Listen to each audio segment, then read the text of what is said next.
Welcome back to another video, everybody. In the last Rally Miata video, I asked you guys to vote on whether or not you wanted to have fender flares on the car. Now the vote was pretty close. It was something around 60% yes, keep the fender flares, 40% no, get rid of the fender flares. The comment section, however, was very unanimous. Everybody in the comment section was like, yeah, keep the fender flares. Keep the fender flares. Keep the fender flares. At first, I was really surprised, because I thought this car looked pretty baller without fender flares, but then I drove it around a little bit without the fender flares. I looked at it and I was like, you're right.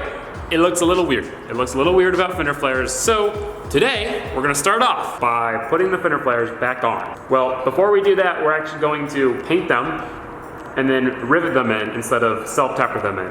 So we're doing this a little legit. After we repaint these fender flares and remount them, we're gonna go ahead and work on the engine. All the injectors need to be rebuilt because they're leaking fuel. And we're gonna be doing some improvements to the top mount intercooler, making it so it doesn't get heat soaked while waiting in line. But let's stop talking. I'm gonna go ahead and start. Oh, it kinda hurt. I just barely clipped myself with the. Anyway, let's start off by repainting these fender flares and remounting them. Let's start off by taking the door edge trim off.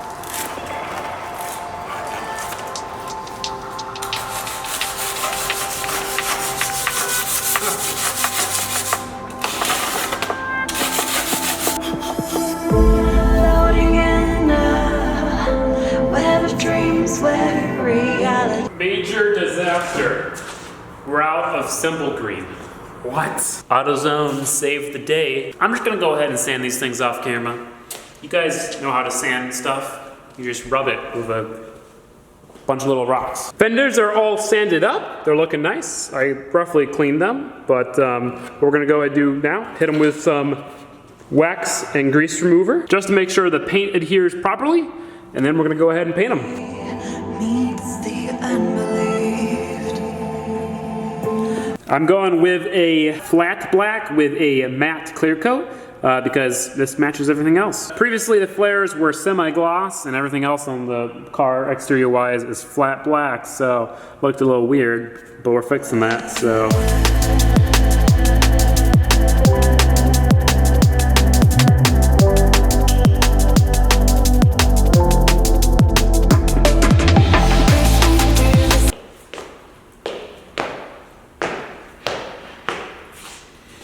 While we wait for that paint to dry, we're gonna work on the car. I'm gonna start off by clearancing the fender even more. This is like the 10th, 12th time we've cut these fenders, so that's always fun. If you look, these are the holes where the fender flares mount up to. So as long as we don't cut those holes out, we're good. So we're gonna cut kind of right there. Oh, someone's calling me. Hello? Transition those two cuts, and I also wanna sand down that rust and then quickly just undercoat it.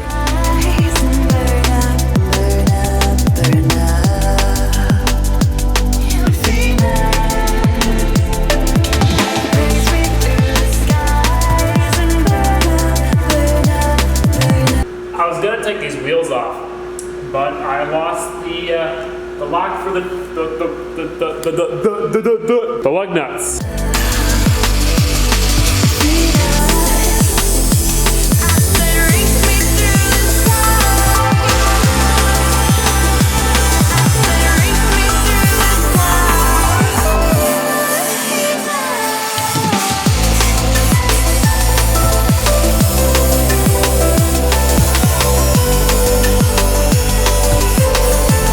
I need to leave a little bit of a lip here for the flare to actually stay on with. Yeah, that's good enough. I think you can tell where the tire rubs.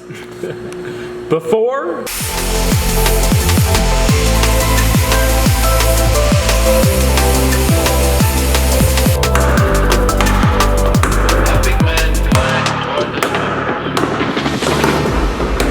And after. No more rust. How long is that gonna last? Not very long, because the tire's just gonna rub it back off. But hopefully when we get the smaller offset tires, it won't rub anymore, and we'll be good. So I'm gonna do the same thing on this side, which is also just as rough.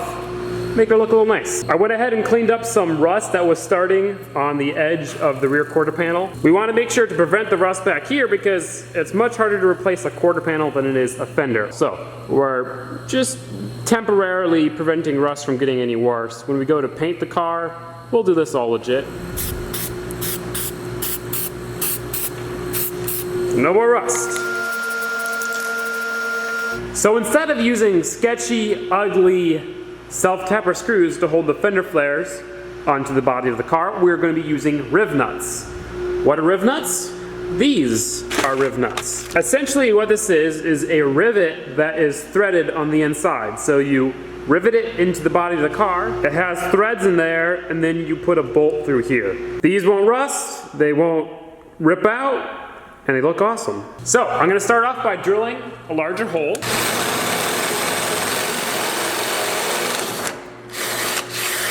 A little bit of black paint on a paintbrush, and then just kind of dab it on in there. Rivet in the gun. Gun flush against the fender. Push. All right. Boom. That's pretty freaking solid.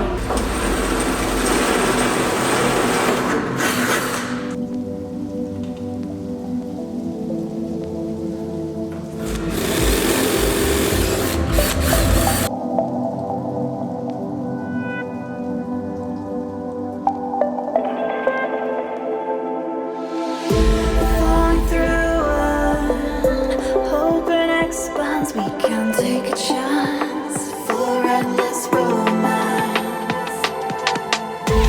We go now, walk the moon now, far away now, far away. The one thing I really didn't think too much about is that these are kind of permanent.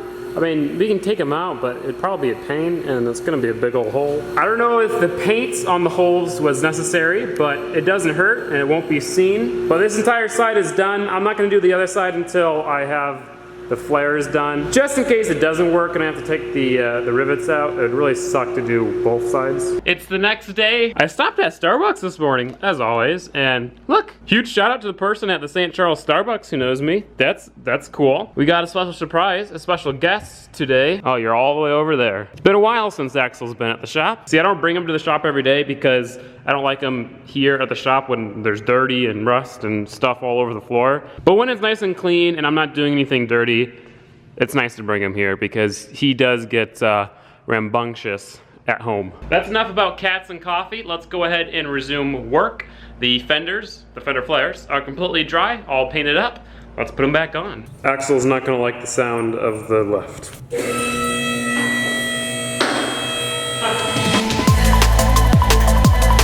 Seems to fit pretty decently. Need to make the holes a little bigger on the actual flares themselves.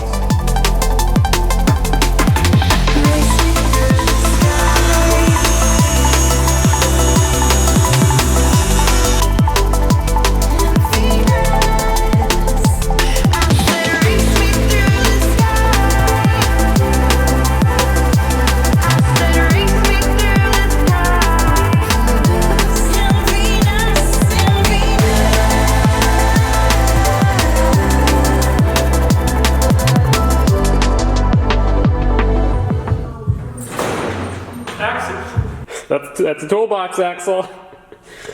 Are you enjoying yourself? Boop, boop, boop, boop, boop. Whee. The fender flares are on. They look awesome. I will say the matte paint isn't as matte as I'd like it. This is flat black. This is matte black. It's a little bit glossier than the flat black. I didn't know there was a difference between matte and flat, but there is. But look at that hardware. Oh, so much better. And it's stainless steel, so it won't rust. It'll be easy to take on and off as many times as I want. I also repainted the bash bar a little bit. I also replaced the rusty self-tapper screws on this rock tray thing. Yeah, that's awesome. So I'm gonna go ahead and repeat the fender flare process on the other side. I'm not gonna show it because you guys already saw it. I can't say you can really tell on camera too much, but in real life, it looks so much better. Just a couple of things that we did, like replacing all the rusty things, painting over the bash bar, redoing the fender flares, touching up some paint on the snorkel. It just makes it look so much cleaner. You just, there's no little terrible details now. Everything matches, everything looks good, it's awesome. But like I said, on camera, you can't really see that many details anyway, so it doesn't really look different to you. And yeah, we should have enough clearance. See, the only spot that's a little sketchy with these fender flares is right here when turning. It's very possible that during the rallycross event, I just yeet that off. Hopefully we have enough clearance. Hopefully it won't rub. If it does, whatever. I think what I decided is when we go to do the WRX swap, I'm gonna get some sort of over fenders so it looks like it's a stock body, but it's a lot wider. Kind of like a trophy truck. That's the idea of the over fenders. What's next? Let's see. Yeah. Boost machine. I'm hoping the fuel leak that we're smelling when we hit boost is from the injectors. I started smelling it when I put those injectors in. Those injectors are old and used. Axle wants up. Just be careful with the hood prop, please. But yeah, we're gonna replace the injector O-rings, fix the fuel leak, and what we're gonna do is heat-proof the top mount intercooler a little bit. See, as long as you're going at least like 15 miles per hour, this top mount intercooler works awesome. I've never seen intake air temps get above like 100 degrees, and that was in boost, like long pole kind of thing, so it's amazing. But the problem is that the intercooler is sitting on top of the engine. So when you're in traffic or in a parking lot and it's idling for a while, it heats up the intercooler really hot, and then intake air temps are really hot and you might, detonate and knock and blow up your engine. And the thing about any sort of rallycross event or track event or drift event, any sort of event, you're sitting in your car in a line for a while. So by the time it's my run, the intercooler is really hot and it takes like, a minute or two of driving to cool it back down. A run in a rallycross event is only a minute or two long. I'm exaggerating the problem a little bit. Oh, Axel somehow got inside the car, but I would rather it be a little better. So what we're gonna do is we're gonna build a plate that separates the valve cover from the intercooler, and then we're also going to heat tape the intercooler itself. And yeah, the plate that we're putting on the valve cover acts for two purposes. One, to help with heat. Number two is to help with water. The problem that I was noticing in the winter, whenever I washed the car, it started misfiring. See, water got through the intercooler, onto the valve cover, and into where the spark plugs are, and started misfiring. So the plate that we're gonna make is going to prevent water from getting to the spark plugs. Alternatively, I could just not wash my car, but I wanna wash my car. First things first, remove the intercooler. We have to do this to get to the injectors, but we have to do this to make the plate.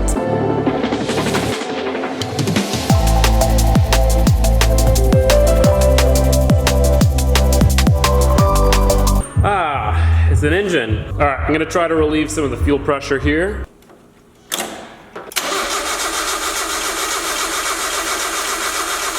That should be good.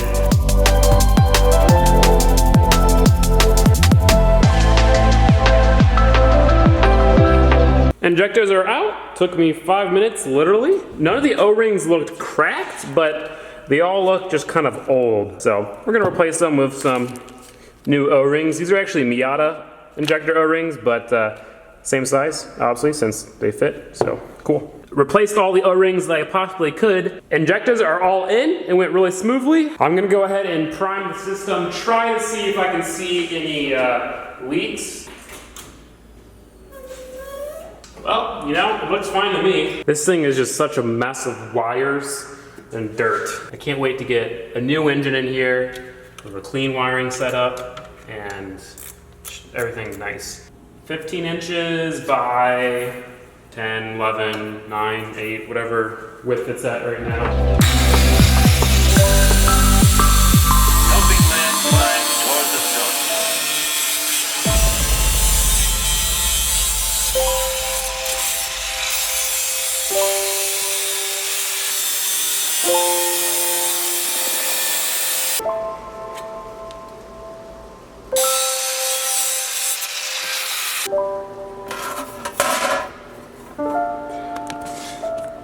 That part worked.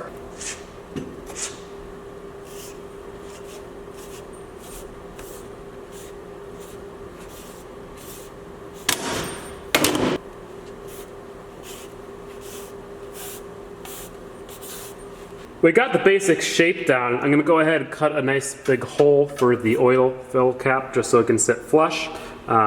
Clean up the edges around the hoses so they don't accidentally cut it, and then drill some holes that bolts will go through. Super simple. I wish I had thicker aluminum because this stuff is kind of flimsy. It's like pretty dang thin, but really all this is going to be doing is helping heat a little bit and mostly preventing water from getting in there. So.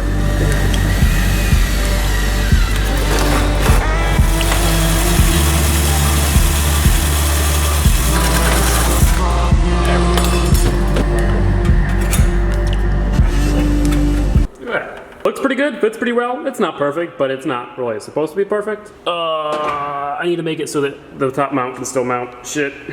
Never mind, it's not done. All right, now the top mount should be able to fit over that. Let me check. Yeah, I think we're good.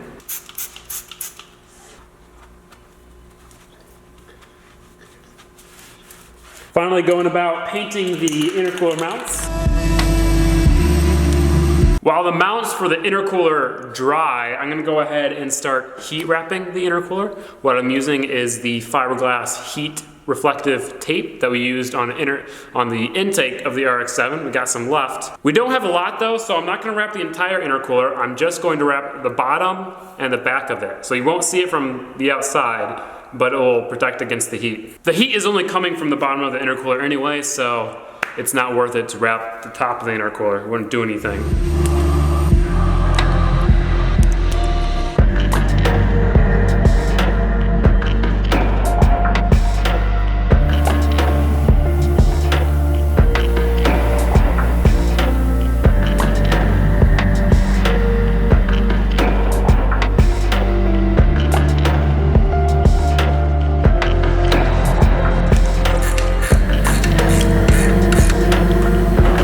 So everything is good. Homemade heat shield is on. Heat wrap on the intercooler is all good. Injectors are all good.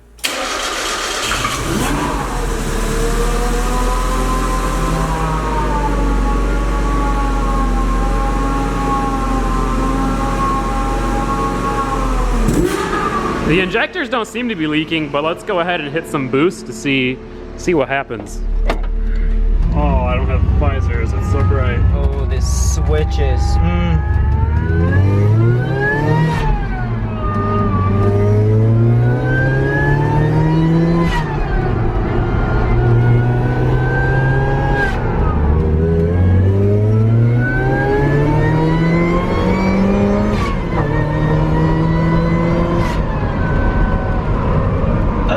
Race car life. I miss my Z. Oh my god, dude.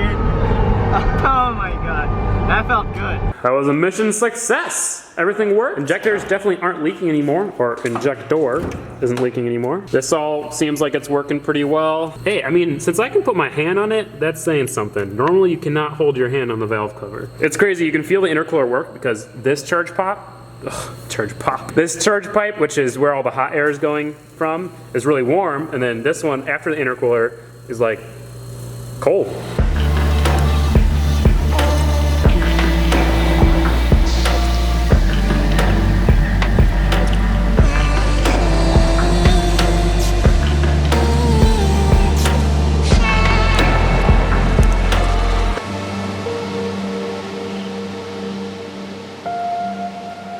The new seats and harnesses are coming in tomorrow, so we'll do that next. The door cards are also shipped, so that's coming soon. And then we'll change the intake, and then that's it. We're gonna go race it. So yeah guys, hopefully you did enjoy this video. If you did, give it a like. If you didn't, give it a dislike. Tell me why, help improve my content. If you're interested, go check out the second channel, the gaming channel. I think I'm gonna be doing a playthrough of Skyrim on that. Again, on Legendary. Make a poll. Should you or should you not? Nah, the gaming channel is going to be what I want to do. But yeah, guys, thank you so much for watching. As always, if you're new to the channel, please consider subscribing, and I'll see you guys next time. So peace out.